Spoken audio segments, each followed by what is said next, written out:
Hello, my name is Graham Brown. This is Pitchdeck Asia, and excuse me whilst I check my Instagram because I'm looking at a photo of a pig. He doesn't show up here. A mini pig wearing a shark's outfit. And I haven't lost my mind. The reason I'm talking about this is, did you know that pet influencers are a thing? Because if you didn't, join us in this edition of Pitchdeck Asia to learn about the weird and wonderful world of startups, unearthing some of the nooks and crannies of humanity. And one of the first ones we're going to look at is one of the startups that's been on the Pitchdeck Asia show, the Woof Agency, Pratana. What can you tell us about that? So the reason I'm just smiling right now because of their tagline, Bharat, if you can just put it on. Yeah, let's have a look at it on the screen. Yeah, so if you see the tagline, it's influencer marketing that makes you go, oh. Oh, and you know why? Because the influencers they're talking about they're pets. They're so cute. Mini pigs. So the Woof Agency, founded by Jane and Tay, and there's Jane's bundle of fun there. That's not Tay, that's a dog. So and I think that's a baby as well. So that, I don't know what do you call those? The Tibetan something, isn't it? I'm not an expert. Yeah. I'm not an expert. Sorry, guys, but it's cute, whatever it is. And it's growing very fast, and it has a following itself on Instagram. And this is the point, is that Instagram now, obviously, we all know about Instagram influencers selling their fits and their flicks as they do. Yeah. But, one of the biggest growth areas is non-human Instagram followers. Mm-hmm. I believe there's a dog on Instagram, which is a Samoy, which is a husky on it, which is like the most followed animal on Instagram. It's got, 20 million followers. Wow. So regardless of whether or not, you agree with whether or not these should have accounts, the point is that a lot of people follow them, and the comments they get on them on a daily basis, they get hundreds and hundreds of comments. People are interacting with it, and there's a real sense of engagement there. So put it all together, like brands, mini pigs, Instagram, what does that mean? You've got a market where here's an opportunity to sell stuff, and yet the problem is it's not professionalized. And that's where the Woof Agency come in. So they've seen a market, and they are helping brands connect with people who like mini pigs and other forms, four-legged animals. Not just four-legged, they've got a duck in there as well, I believe. It's quite well, it's got a big following, apparently. Anyway, I'm laughing because we've just spent the last half an hour looking at pictures of mini pigs, so it's a lot of good fun. And the reason why I think it's fun is that, startups doesn't just have to be blockchain, does it? They have to be different, actually different too, and they should have like a love for the pets. Only then would they think of starting a business altogether. Yeah. So I think Jane and Tay definitely has a lot of love for pets, and that's why they started this. And in fact, interestingly, I'll tell you a story. So Airtel in India, they had an advertisement. I think Bharat knows the jingle also. Mm-hmm. So there was a pug following a person everywhere in the ad. And at the end, it is Airtel following you everywhere. So it's like just a symbolizing, and then the sale of pugs increased so much in India, and rather than calling it a pug, they used to say, oh, that's the Airtel dog. Well, so that's the kind of influencer marketing for pets, right? Using pets. And then obviously you remember those ads. That is another reason. Yeah, and obviously pets are meaningful to people these days. There's emotional connection to them, and they spend a lot of money on pets as well. So not just obviously the goods and the wares associated with pets, but also the stuff that they can sell, like you say, Airtel. I think Jane and Tay talked about Toyota as an example. It's one of the auto manufacturers in the Pitchdeck Asia show, as a tie-up between a dog maybe and Toyota. So it's an interesting. We know we're in uncharted territory here, Pratana. This is the vanguard of Brave New World, where pets are commanding huge appearance fees, and they have the ability to impact the fortunes of brands. Yeah, that's true. So let's jump into the second one, which is really different. And we especially just love the founder. She is just full of energy and positivity. Joompa. Who is it? Anisa Hassan from Joompa. Yes, which means in Malay, being fluent myself, To meet? let's meet. Let's meet. Do we get a nod on that from Yeah. our resident Malay expert? Yeah, Joompa, let's meet. Let's Joompa. Yeah, so we talk a little bit about this because she is a really interesting character, and she is Anisa Hassan. She's like full of energy. Yeah. She's like like a pocket of energy. She's quite sort of like, she's not the biggest person in the world, but she projects this huge sort of personality. And so here's the problem, if you like, that in the world of dating, let me back up a little bit. Muslim dating is not really a thing, right? A lot of it traditionally, I suppose, is done through traditional channels, and yet these people want to date as much as anybody else, right? So how do you do it in a way which works within the sort of the parameters of what's acceptable? And like all the challenges like you get with dating normally, like here, she does go in depth into just the issues you have with dating generally, like fake profiles and fraud. Yeah. Right. And because Muslim dating has been in the shadows, like it hasn't been sort of mainstreamed, it attracts more of this than anything else, right? Yeah. Whereas if they bring it into the light and make it legit, then all that sort of like gets dealt with. Because the only kind of people that are interested in it at the moment, when it's in the shadows, are the kind of nefarious characters attracted to those kind of platforms. So what Anisa has done, because her background is dating, like arranged dating. Yeah. She's done a lot of years of that, yeah. And she knows the market really well. And so she's building this platform, and it's aimed at, I think, initially at the Southeast Asian Muslim community, which, and I'm plucking numbers out the air, we're talking a few 100 million people. Yeah. Right? I mean, Indonesia, obviously, people are going to throw out already, that's like 250, right? There's the numbers. I stand corrected, 635 million in Southeast Asia. So that's a potential market, and 267 million Muslims. Okay, so she knows the market really well. And I found this really interesting because, she's a female founder doing Muslim dating, which is great because already you are somebody who's probably faced a lot of pushback, right? Already off the bat. Being a female founder alone is not easy. Being a female founder, representing the Muslim community, again, that's a challenge. And then doing it about dating, again, like, so you have to kind of understand the backstory a little bit about her. To understand how all this fits together.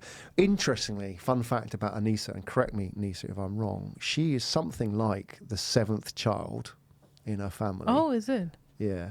I don't know. Maybe it's the 6th or the 7th or the 13th or something, but she's got a lot of older brothers and sisters. I just thought that was really interesting because you can imagine if you were like the 7th kid, like what that would be like. I couldn't imagine. Like you were just either the one that just kind of like everybody's baby, or you're the one that just allowed to do whatever you like. Yeah. Because they're successfully grown up 6, so whatever happens to this one, it's fine. And then it can be the other way around altogether, right? The first 6 have succeeded, and what are you doing with your life? It makes an interesting backstory. Yeah. She does an awesome pitch. Yeah. In fact, I think the great part is how she has identified so she has like around 15 plus years of experience in offline dating business.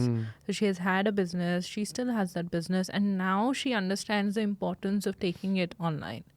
So she has identified that problem also because she can't be there everywhere, right? But then at least she can take away after listening to so many offline conversations that, okay, why people don't go online. She can take that away and put it in her application, which is a Joompa, and just give the same kind of an experience for everyone. Yeah, she knows that market very well.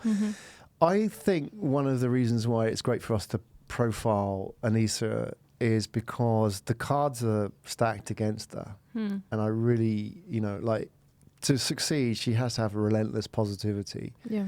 Because it's going to be a challenge for her to raise funds for all the reasons that we talked about, because like it's going to be hard for people to invest in that market if they're from outside the Muslim community, and yet within the Muslim community she's going to face challenges because she's a woman doing it, right? So she's going to face a lot of resistance, but she is relentlessly positive, And so if she's anyone's going to do it, she's an amazing storyteller as well. So all her story, how she puts it together and packages it for the listeners, that's really amazing. So we would put the show link down in the description if you want to check that out. yeah, exactly. I think it's a good example of just how to pitch something which isn't necessarily flavor of the month, Yeah. And just kind of learn from that. She does a great job of it, and let's see how she gets on. We wish her all the best, but every time I meet her she's always positive, even though like being a startup founder is like having a boot stamped on your face like day in day out. It's not easy. It's been punched in the face, so she's going through it as well. But check it out. I mean, in terms of like what it's like to be a startup founder, her story is it. So now we have our third startup who is very unique. So it is Reset. One of the founders is Xiaoyan. Xiaoyan Shen. Yeah, Xiaoyan Chen. Yeah. And so Ram, do you want to talk a bit about it? Yeah, so Xiaoyan Shen, apologies for the pronunciation, but she comes from the world of professional services. So she was a lawyer, a qualified lawyer, and I'm always interested in like why a lawyer or a doctor or an accountant who spent their whole life training for a career with family expectations, family money, etc., would then decide to start a startup. Because there's always a story in itself there, right? Yeah. You have to really believe in something. So that's always interesting, that backstory in itself. On top of that, she is now not talking necessarily about law, but about wellness and about relationships. And Reset really is a sort of a start. I get the feeling that for her, it's a starting of a journey. And she's interested in a wide range of different things about reset and wellness and, like relationships. And they're developing an app, Loveberry, within that. I don't know where they are in the timeline for that, because it's been a few months since she was on the show. But she's definitely identified a problem, which is, I think, initially where that came from was that she noticed it started with divorce. Yeah. Right? Not her, but she knew as a lawyer, seeing relationships break down in these sort of like acrimonious situations that could be avoided with better management. And often it's the case where you have two, husband and wife breaking up and lawyers setting against each other. Yeah. And that can get really, really bad. That can degrade that situation quite fast. Even if those people sat together, it could probably work out if they had somebody who can kind of walk them through the steps. She's not dealing with divorce, but what she learned in that process was that if you just apply some kind of like buffers and process into that, then actually you can make that a lot better for everybody. And that's the challenge, like any kind of relationships. It's like we think that kind of we can work it out, but often they don't.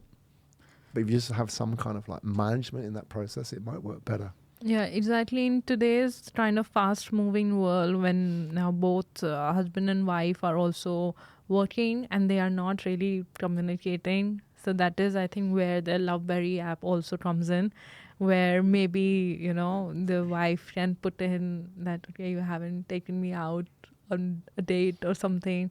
The husband, the app suggests for how many days? 700 days? Blimey.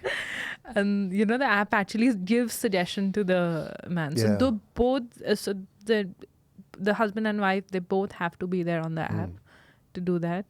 And the wife can usually tell the husband, okay, come be on the app. Yeah. So it's just a way of mediating. Well, it can go the other way as well. Yeah.